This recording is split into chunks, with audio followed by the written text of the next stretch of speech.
बालू के अवैध कारोबारियों का हिम्मत इस कदर बढ़ गया कि पुलिस के सामने अधिकारी को घसीट घसीट कर पीटा।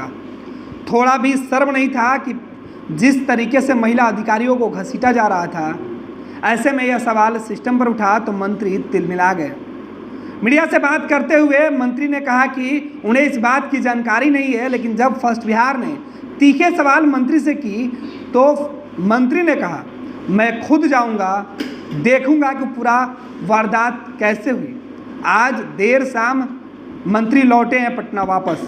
मंत्री गए थे बिहटा के जिस जगह पर यह घटना घटी तो वहाँ पहुँचे थे और लौट के आए हैं। फिलहाल मंत्री जी ने अब तक कुछ सफाई नहीं दी है कि क्या कुछ हुआ और कैसे यह घटना घटी, लेकिन मंत्री का बयान और परेव में हुए इस घटना को लेकर आज पूरे दिन सियासत खूब गरमाई। सत्ता और विपक्ष इस मामले पर आमने सामने दिखा। हमारे सहयोगी विश्वजीत, हमारे दूसरे सहयोगी भी फील्ड में आज बने रहे। तमाम नेताओं से इन्होंने बातचीत की और इस घटना को लेकर कहा जा रहा था उत्तर प्रदेश की तरह फिर से बिहार के कानून व्यवस्था को दुरुस्त करने की मांग की जा रही थी। विश्वजीत के पास होंगे। विश्वजीत, आज पूरे दिन जो परेव में कल घटना घटी उस घटना की चर्चा होती रही। सत्ता पक्ष और विपक्ष आमने सामने एक दूसरे के ऊपर आरोप क्यों लगाते रहा? गणेश, देखिए, जिस तरह कल राजधानी पटना से सटे बिहटा में बालू माफियाओं के द्वारा महिला खनन इंस्पेक्टर को बीच सड़क पर दौड़ाकर पीटा गया। महिला खनन इंस्पेक्टर अपने तमाम पुलिस बल के साथ वहां पर ओवरलोड बालू के जो ट्रक हैं उसकी चेकिंग के लिए वहां पहुंची थी, लेकिन वहां पर बालू माफियाओं की दबिश इस कदर हावी हुई कि तमाम पुलिस बलों के ऊपर पत्थर बरसाने लगे वो लोग और झड़प जैसा माहौल उत्पन्न हो गया। पुलिस बल काउंटर किए कुछ देर तक, बाद में पुलिस बल पीछे हट गए और बीच में फंस गई महिला इंस्पेक्टर। घायल हो गई, पुलिस बल के द्वारा ही उन्हें अस्पताल में भर्ती कराया गया। लेकिन जो घटना घटी उसमें महिला इंस्पेक्टर को बुरी तरह चोट आई है और उसके बाद बिहार की सियासत तेज हुई।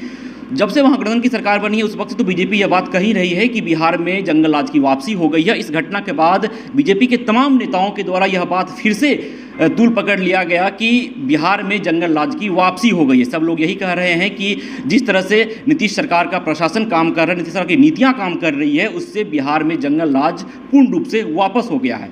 वहीं अगर हमने बात किया सत्तारूढ़ दल आरजेडी और जदयू के नेताओं से तो उन्होंने साफ तौर पर कहा है कि इस पूरे मामले में बीजेपी की संलिप्तता है। बीजेपी के जो लोग हैं वो शामिल हैं बालू माफियाओं में। जिस कदर आज जदयू ने अपनी एक पीसी किया, उस पीसी में जदयू के तमाम प्रवक्ता मौजूद रहे और उसका साफ तौर पे बीजेपी के एमएलसी जो है जीवन कुमार, उनके ऊपर आरोप लगाया गया।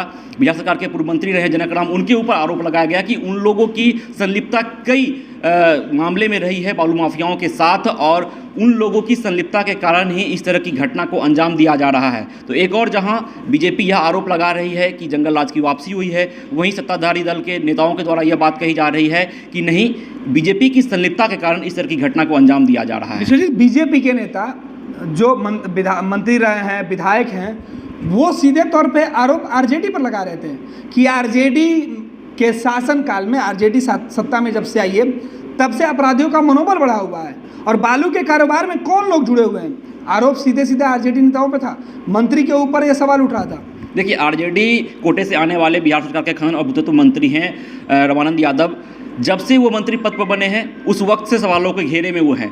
लगातार उनके ऊपर यह बात कही जा रही है कि वो बालू माफियाओं को संरक्षित करते हैं, बालू माफिया को संरक्षण देते हैं और कई बार उनका नाम भी इस तरह से सामने आता रहा है और बीजेपी की ओर से यही इल्ज़ाम लगाया जा रहा है कि आरजेडी संरक्षित करती है, बालू माफियाओं को संरक्षण देती है और जो घटना घटती है बालू माफियाओं के द्वारा, जो दबिश की जाती है बालू माफियाओं के द्वारा प्रशासन के ऊपर, जिस तरह से ओवरलोड ट्रकों की आवाजाही होती है बिहार के उन क्षेत्रों से जहां पे बालूवाही होती है, तो आरजेडी का एक बड़ा हाथ है और आरजेडी जब शासन में रहती है तो बालू माफियाओं का तेवर तेज होता है, मन बढ़ जाता है, वो लोग खुलेआम घूमते हैं। इसके पहले भी कई दफ़ा इस तरह के मामले सामने आए और जब से नई सरकार बनी महागठबंधन की और आरजेडी शासन में लौटी, जदयू तो पहले भी थी एनडीए शासन काल में, इस वक्त भी शासन में है, तो आरजेडी को फोकस किया गया कि आरजेडी के कारण ही बालू माफियाओं का मन बढ़ता है, उनका तेवर बढ़ता है और इस तरह की घटना को अंजाम दिया जाता है। बहुत बहुत धन्यवाद विश्वजीत। तो सबसे बड़ी बात, बिहार में सरकार में कोई भी रहे, चाहे सत्ता एनडीए के हाथों में रहे या महागठबंधन के हाथ में,